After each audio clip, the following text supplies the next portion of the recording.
Oke, assalamualaikum warahmatullahi wabarakatuh. Saya Wan Rintana dari Hypno Solution Community. Saat ini saya ingin berbagi tentang dasarnya seni komunikasi hipnosis.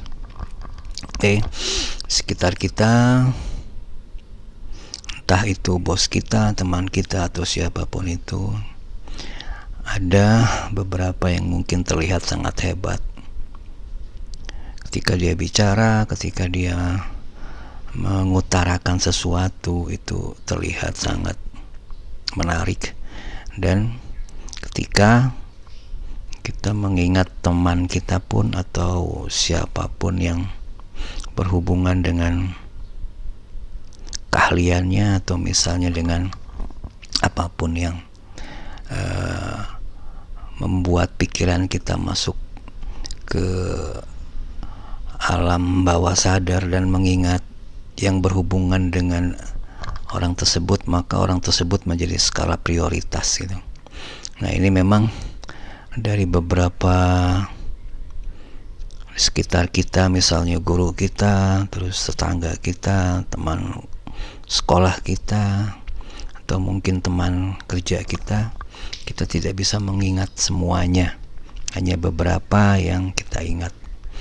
Nah, itu sebenarnya adalah mereka telah bisa memanfaatkan komunikasi baik verbal dan non-verbal sehingga mereka menjadi pembeda dan terus diingat oleh orang lain, ya.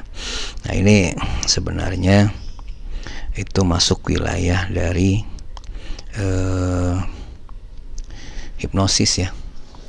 Karena itu sesuai dengan tema kita saat ini, yaitu dahsyatnya seni komunikasi hipnosis. Nah, dalam seni berkomunikasi hipnosis ini itu adalah seni komunikasi dengan melibatkan alam bawah sadar sehingga dapat menembus filter mental. Jadi siapapun yang tadi saya sebutkan, bisa bos Anda, teman Anda, atau misalnya teman teman di tempat nongkrong Anda dan lain sebagainya. Dan ketika orang tersebut selalu dalam ingatan Anda ketika Anda membicarakan tentang mungkin profesinya dan apapun itu, maka orang tersebut yang muncul dalam pikiran Anda, artinya orang tersebut sudah bisa mempengaruhi Anda dalam seni berkomunikasi baik verbal dan non-verbal. Nah, mengapa orang tersebut bisa seperti itu? Balik lagi, karena mereka menggunakan kekuatan verbal dan non-verbal secara maksimal. Oke, mungkin Anda ingat orang yang Anda yang Anda selalu ingat ketika Anda misalnya membicarakan tentang pekerjaan Anda akan selalu berkonsultasi dengan orang tersebut, gitu ya. Nah, itu paling tidak Anda akan mengingat, misalnya di sini dia menghargai orang lain, gitu ya. Itu syarat selalu diingat oleh orang lain karena dia menghargai orang lain, terus mempunyai ketulusan, terus juga dia mempunyai atau menjalin keakraban dengan Anda, sehingga banyak sekali mungkin sesi curhat di situ. Dan ketika Anda merasa dengan ada atau ngobrol dengannya itu merasa nyaman, gitu ya, itu ada keakraban di situ.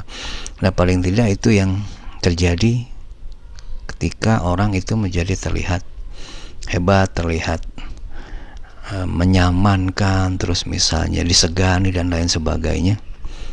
Nah, itu yang membuat orang itu menjadi hebat di mata orang lain.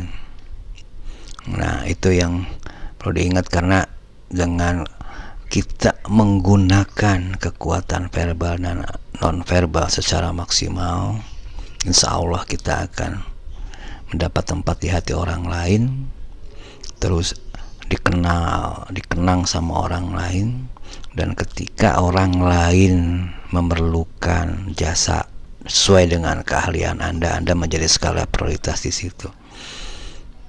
Dan paling tidak pun ketika Anda tidak tidak secara profesional tapi secara silaturahmi dan lain sebagainya, itu menjadi hal yang luar biasa dan Anda diperlukan orang banyak.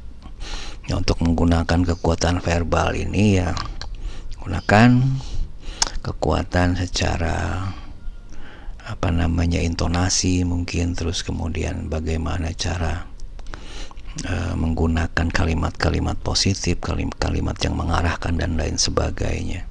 Kemudian non verbal, misalnya Anda berpenampilan rapi, berpenampilan eksentrik misalnya, atau apapun itu, sehingga orang selalu teringat dengan Anda.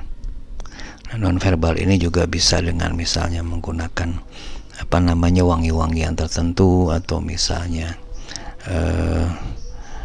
akrab dengan ketika berbicara Anda terlihat sangat nyaman dan bisa mengajak orang lain untuk larut dalam pembicaraan Anda.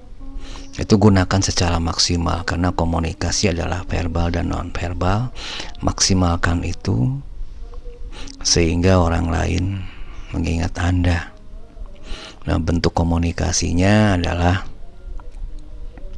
ikuti jalan pikiran orang lain, mengerti jalan pikiran orang lain, pahami, kemudian buat matching, buat kecocokan, dan Anda baru bisa meliding.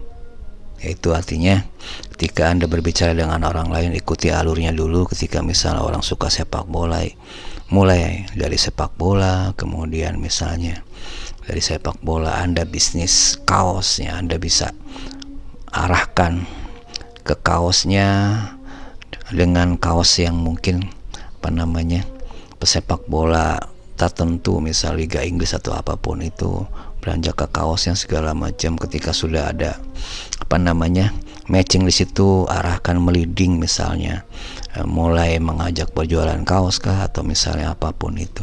Itu contoh-contoh ya, ketika Anda ketemu orang, Anda langsung menawarkan kaos dan segala macam, biasanya akan tertolak. Ikuti jalan alurnya dulu, samakan pikiran samakan pikiran Anda dengan orang lain, kemudian buat kecocokan atau matching, baru bisa diarahkan. Karena salah satu dari teknik menyamakan pikiran adalah menghargai orang lain. Terus yang tiga tadi yaitu ketulusan, kemudian keakraban dan lain sebagainya. Oke, ini sedikit saja share dari saya, semoga bermanfaat. Karena untuk mengarahkan orang lain, kita tidak bisa langsung mengungkapkan apa yang kita inginkan. Ikuti alurnya, buat keakraban, dan Anda bisa membuat orang lain selalu ingat dengan Anda, dan Anda diperlukan oleh orang lain. Oke, akhirul kalam. Assalamualaikum warahmatullahi wabarakatuh. Salam Hipno.